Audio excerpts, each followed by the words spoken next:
بسم الله الرحمن الرحيم، والصلاة والسلام على أشرف المرسلين سيدنا محمد وعلى آله وصحبه أجمعين. معنى كلمة أعوذ بالله يعني ألتحم بالله.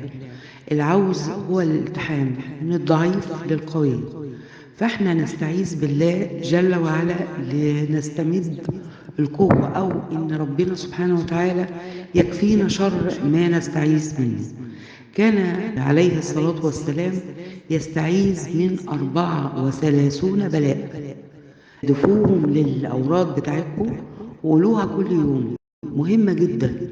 كان يقول صلى الله عليه وسلم: اللهم إني أعوذ بك من العجز والكسل والجبن والبخل والهرم والقسوة والغفلة والعيلة والذلة والمسكنة، وأعوذ بك من الفقر والكفر والشرك والفسوق والشقاق والنفاق والسمعة والرياء، وأعوذ بك من الصمم والبكم والجنون والجذام والبرص وسيء الأسقام، وأعوذ بك من زوال نعمتك وتحول عافيتك وفجاءة نقمتك وجميع سخطك، وأعوذ بك من جهد البلاء ودرك الشقاء وسوء القضاء وشماتة الأعداء.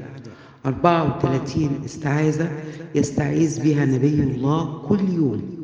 كل يوم كان يقولها صلى الله عليه وسلم. اكتبوها كل يوم قولوها، وربنا يعوذنا ويعوذكم من كل سوء. والسلام عليكم ورحمة الله وبركاته.